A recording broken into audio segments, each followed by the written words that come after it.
Actualidad Radio. La información nunca sonó tan bien. Un optimista de la economía que siempre están en las cifras es Iván Jiménez y lo tenemos en línea para que nos desmenuce un poco más hacia dónde vamos. ¿Cómo estás, Iván? ¿Cómo te ha ido? Buenos días.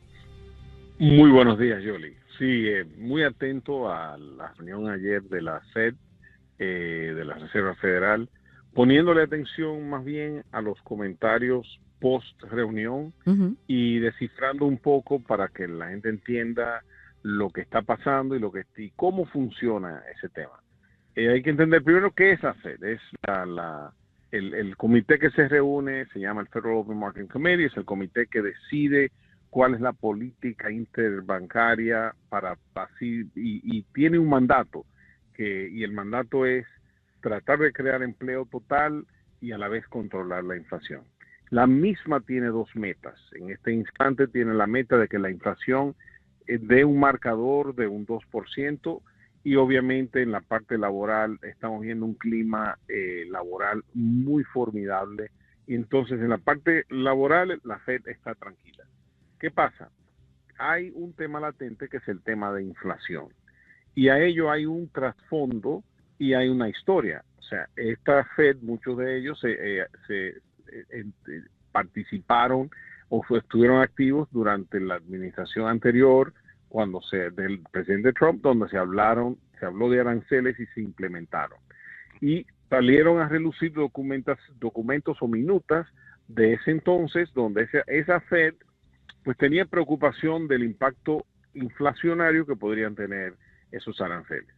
En este caso, lo que la Fed dijo ayer, poniéndole en palabras simples, es: señores, nosotros no sabemos lo que puede pasar con la inflación todavía, pero sí le podemos decir que aún no se ha reflejado en la data, y número dos, que el 70% de la economía, en cuanto a fortaleza económica, yace en las manos del consumidor norteamericano.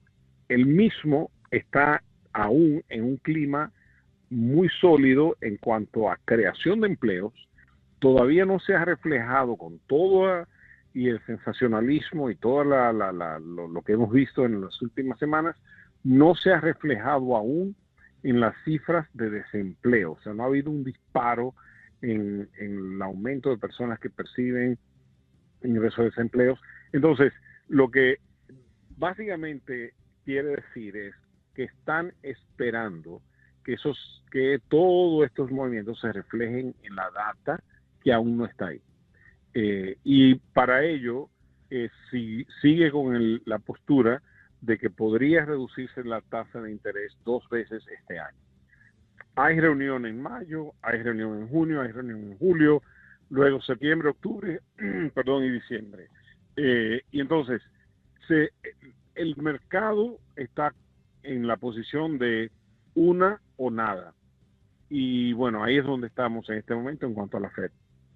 Los comentarios que hiciera sobre las tarifas, que unas van a entrar ahora el 2 de abril, y lo que ha estado ocurriendo con las negociaciones, sobre todo con Canadá y con México y la China. Uh-huh. Pero como todavía no se ha implementado, no ha sido una implementación dura, y no sabemos el efecto que eso podría tener, porque no está reflejada en la información todavía. Ahora, por otro lado, mencionabas lo de la confianza del consumidor. ¿Cómo lo ven para a futuro? Porque de hecho estaba esperando el presidente que se anunciara el recorte de las tasas de interés, ¿no? Y todo el mundo, porque eso ayuda a bajar los intereses de las tarjetas y tiene como un efecto dominó. ¿Qué implica para el consumidor el hecho de que se mantengan todavía los intereses donde están? Bueno, lo que significa es que el mayor temor de la Fed es que se dispare la inflación. Muy bien, estamos conversando con Iván Jiménez. Vamos a darle un espacio allí porque parece que necesita tomar un poquitito de agua mientras estamos analizando los temas de la economía, y precisamente a raíz de lo que indicaba la Reserva Federal, y como mencionaba Iván, si bien es cierto, uno se concentra en la decisión final, que no se tocaron las tasas de interés, por lo menos ni se aumentó ni se redujo. También están las minutas, que son las que van a marcar la pauta de lo que pueda suceder. Y a propósito, ayer el presidente también tuvo oportunidad de reunirse con todos los altos ejecutivos de las compañías petroleras. El precio del petróleo ha ido bajando. Eso también ha tenido un impacto, Iván, en lo que tiene que ver con la economía. Absolutamente. Y es, como he mencionado muchas veces, tal vez lo que tenga más impacto en la psiquis del consumidor. Hay una correlación directa. Entonces, si ponemos sobre relieve el hecho de que tienes una Fed con la mano en el gatillo, pero no lo ha disparado aún en cuanto a la reducción de tasa de interés, hay un temor de que todas estas medidas arancelarias se reflejen en los precios y aumentos de precios. Y hay que entender lo siguiente, Yoli. Cuando en los últimos años más recientes tuvimos inflación, una de las cosas que más se disparó fue en el tema de transporte costo automotriz. Y eso, como en estos aranceles se le están poniendo, o sea, como en la propuesta de aranceles se están poniendo gravámenes. Y hay que entender que arancel igual a impuesto. Se le están poniendo gravámenes a artículos que son claves para la formación de un automóvil. Hemos de deducir que el precio de los autos ha de subir. Entonces, ¿qué pasa? Eso podría tener un disparo de múltiples factores que en cuanto a la inflación, y lo que se quiere es evitar que lleguemos a algo que ocurrió en los años 70 en este país, que fue inflación y recesión, que en inglés se llama stagflation, donde tienes una economía que está en baja y tienes que subir intereses porque estás en un clima inflacionario. Y eso es lo último que quiere la Fed ver. Eso y deflación. Entonces, están manejando la situación en base a la data.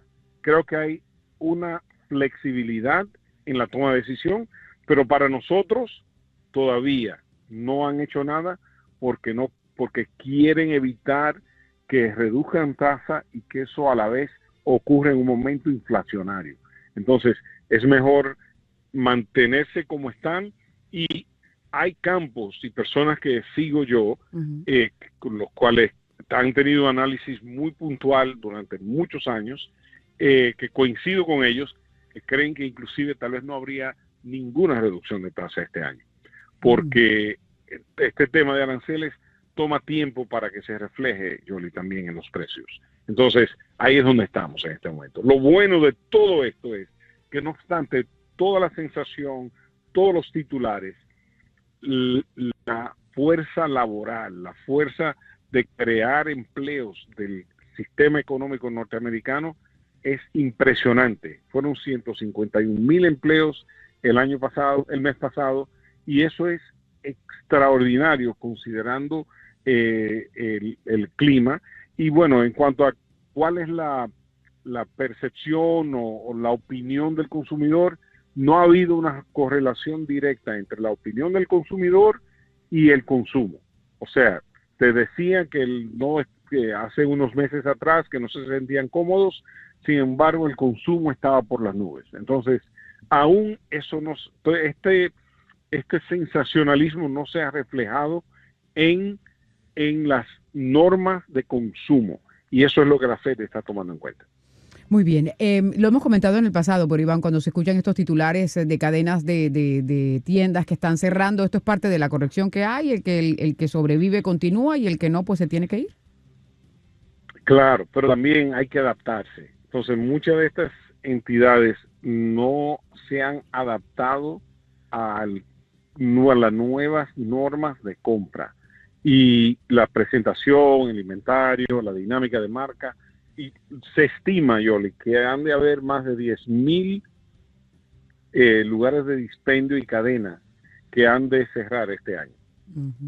Bueno, ya comenzaron Forever 21, Joan Fabrics, que ya desaparece también, pero hay otras que se están adaptando. Estaba leyendo un reporte que Ulta está también haciendo una serie de cambios porque no se han cumplido las expectativas que tenían, pero como mencionaba, sí, parte pero del por mercado. ejemplo, sale una y entra otra. O sea, la idea es que ese dinamismo es saludable. Lo único es la velocidad en que está ocurriendo ahora, no lo habíamos visto antes. Entonces, y no, yo sigo diciendo y sigo con el postulado, Yoli, de que hay algo que se está efectuando y estamos en el mismo corazón de una revolución industrial provocada por la inteligencia artificial, la cual está empoderando y facilitando mucho crecimiento y mucha sostenibilidad, e inclusive es un factor para suprimir la inflación. O sea, así como hablamos por un lado de inflación, quitémosles una parte de ello. Y quiero mencionar otra cosa. Uh-huh. No, aunque suene, tal vez los titulares tengan una fragancia de incertidumbre. Hay que tomar en cuenta que desde que el presidente Trump salió de oficio, la capacidad instalada, por ejemplo, en la parte automotriz, la capacidad instalada se estaba utilizando el 80% cuando él estaba en oficio. Hoy día, en capacidad instalada es el 68%. Y lo que eso significa es que hay fábricas de producción de automóviles que estaban a capacidad de un 80% hace 6 años o 5 años, y que hoy día nada más se está usando el 68%. Por ende, lo que está tratando de hacer con estos aranceles es catalizar, o sea, normalizar los precios de tal manera que sea igual producirlo aquí que producirlo fuera. Y de esa forma llevar esa capacidad disponible a los niveles donde podría estar hasta en un 100. O sea, vamos a hacer lo que tengamos que hacer para que la economía americana se refortalezca en producción en el país. Y lo otro es un norte, que es la reducción de la posición de gobierno como catalizador económico. O sea, que el gobierno no sea el primordial, sino el sector privado. Sí. Y ahí es donde estamos en este momento, y obviamente eso crea una serie de titulares que, bueno, si todo lo demás sigue igual y el sector privado toma su primicia y se mantiene como el mayor creador de empleos y desarrollo en el mundo, eso va a ser muy, muy favorable para la economía a largo plazo. Estamos en un punto, Yoli, claro, donde el país está gastando demasiado dinero en cuanto a gasto público y versus sus ingresos. Por decir, normalmente el país ingresa el 17% del Producto Interno Bruto del país y gastaba un 19%. En los peores momentos, en los momentos donde cuando nosotros antes escuchábamos, no, que está aumentando la deuda nacional, estamos hablando de que ingresaba 17, gastaba 19, exceptuando en los años donde estuvo el presidente Clinton, donde tuvimos un superávit. Hoy día, el ingreso sigue siendo el 17% del Producto Interno Bruto, sin embargo, el gasto es 29, Jorge. Wow. Entonces, ya el gap que hay la distancia que hay entre ingresos y gastos es muy grande, y es mejor irse curando sano que tener que estar en cuidados intensivos. Muy bien. Para en cuanto a una economía, y mucho más cuando eres la economía líder del mundo. Así es. Bueno, y ese es el momento en el que estamos nosotros, o sea, para que lo contextualicemos. Perfecto, muchas gracias por eso. Tengo que irme ya a la pausa. Disfrútate de un buen cafecito y, como siempre, muchas gracias por estar aquí con nosotros.